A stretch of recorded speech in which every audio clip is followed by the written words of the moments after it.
Maka di sini masuk kepadanya asyaiton yang diikuti. Di mana syaitan diikuti untuk melaksanakan perbuatan kesyirikan, maka dia taghut. Maka syaitan termasuk iblis taghut karena dia mengajak kepada ibadah kepada selain Allah. Maka kaum muslimin minal asaf di saat ditimpa kemiskinan, kefakiran, apalagi yang meminjam kepada orang-orang yang seakan-akan baik memberikan pinjaman tetapi menyembelih dari belakang, siapa mereka? Rentenir, lintah darat, atau bangkir.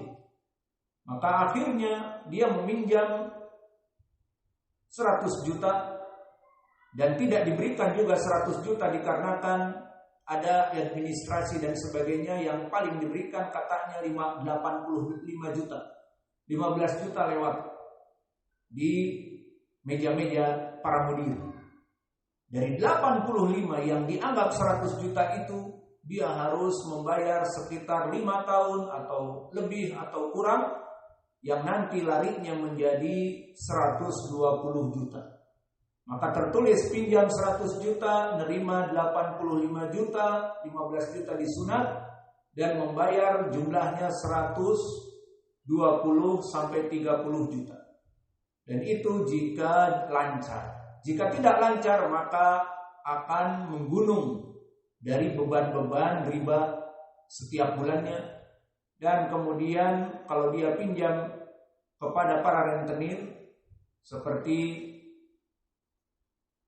rentenir-rentenir yang memang tujuannya meminjamkan uang untuk menghancurkan manusia, maka akan mempunyai debit collector yang bertato dan beranting dan rambutnya seperti Sonic, semuanya botak kecuali lurus. Maka orang-orang ini akan terus mengganggu kehidupan orang ini. Mana bayaran, mana utang, dan seterusnya. Akhirnya dia sudah merasa sempit dada karena uang sudah habis, modal habis, jualan tidak untung. Dari mana 100 juta? Akhirnya melaksanakan pesugihan, membuat kaya secara instan, seperti kopi instan, diseduh 5 menit jadi. Nah, dia pingin pesugihan agar kaya instan, datang jadi babi ngepet, kemudian dapat uang banyak.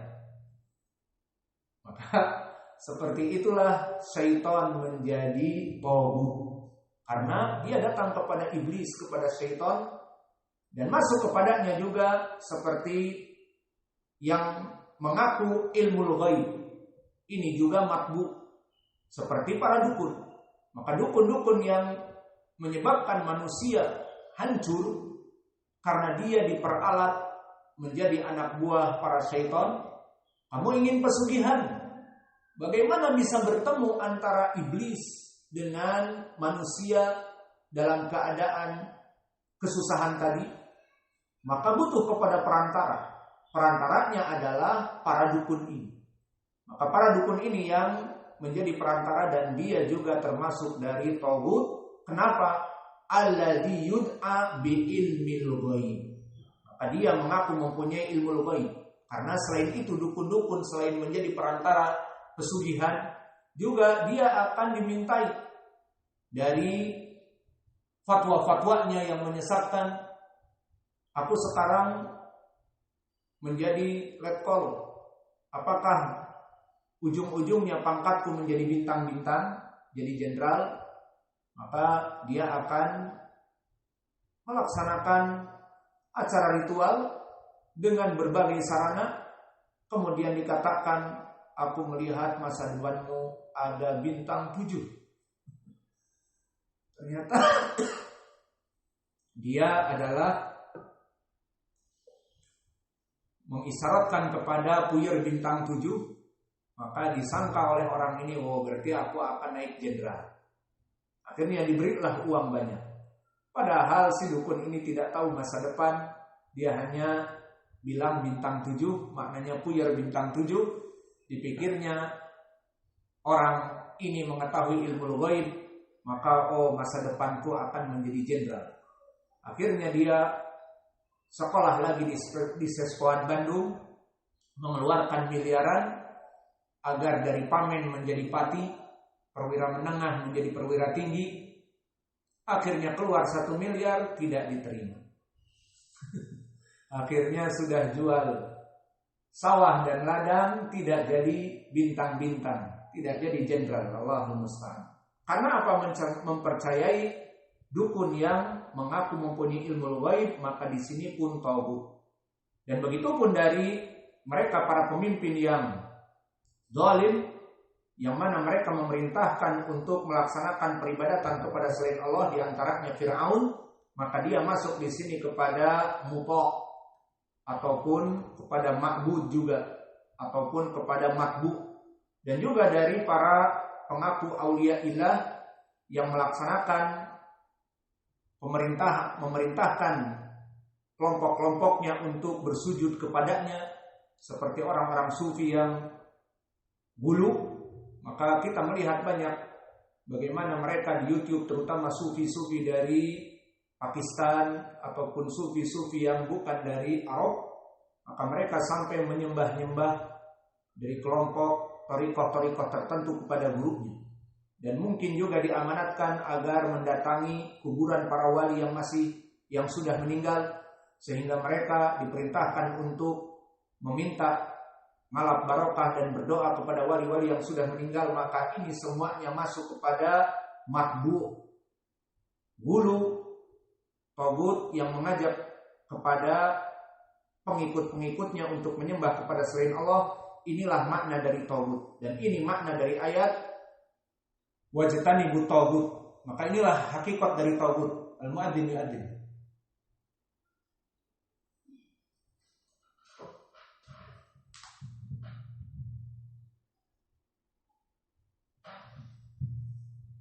Allahu Akbar, Allahu Akbar,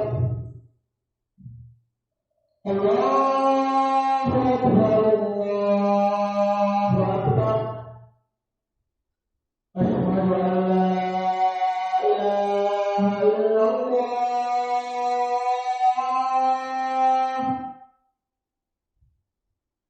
Asyhadu an la ilaha illallah. Asyhadu anna Muhammadar Rasulullah.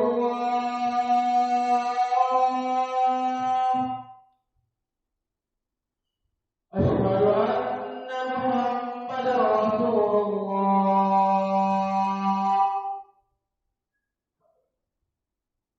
Hayya 'alas shalah.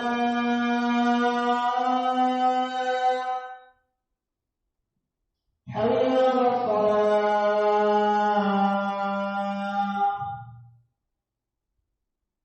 Hayya 'alal falah.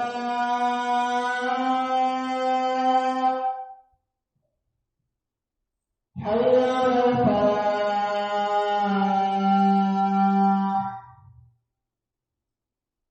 Allahu Akbar, Allahu Akbar.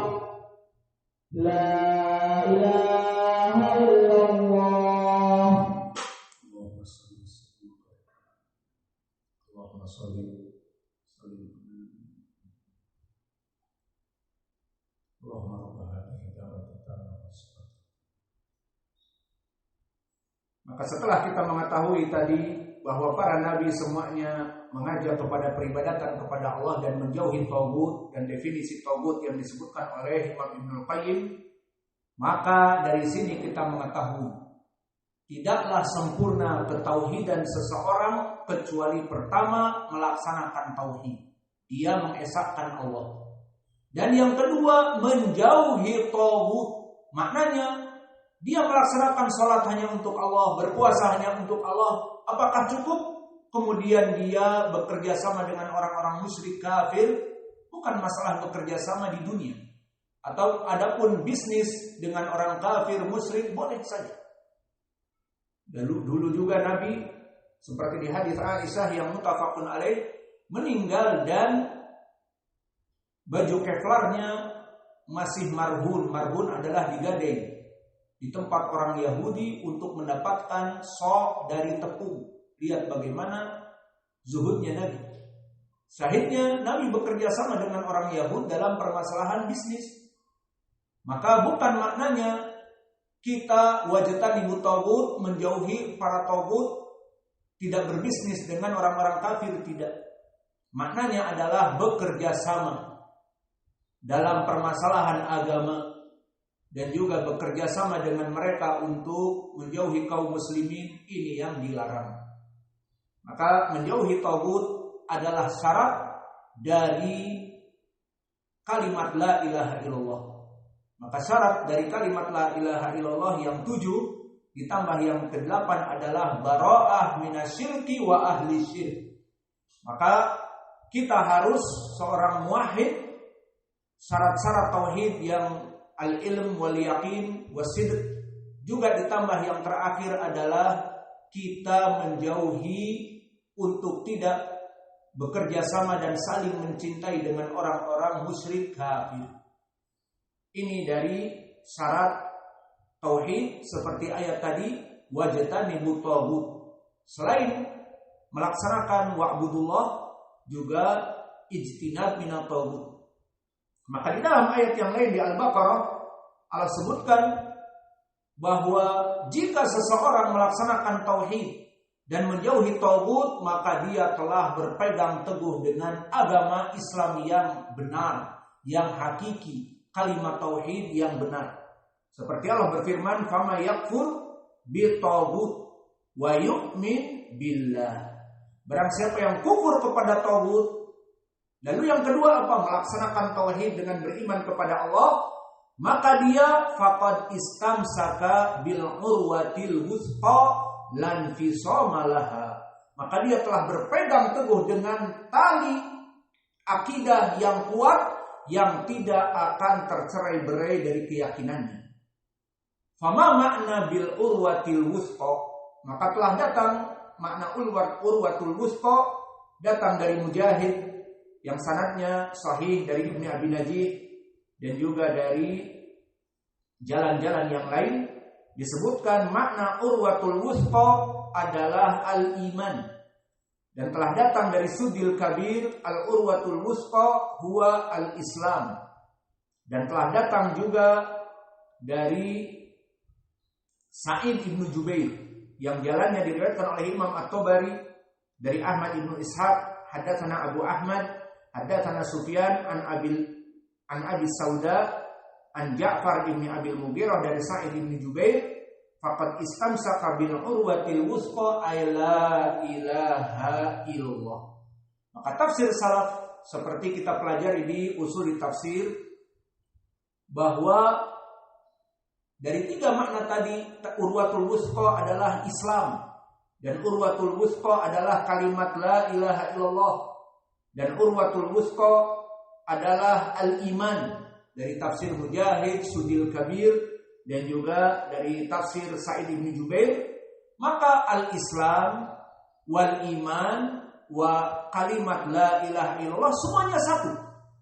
Maka di dalam ilmu tafsir tidaklah kita menjadikan para tafsir selama sanad-sanadnya sahih seakan-akan berbeda. La, bal iman huwal Islam, wal Islam huwa kalimat la ilaha illallah.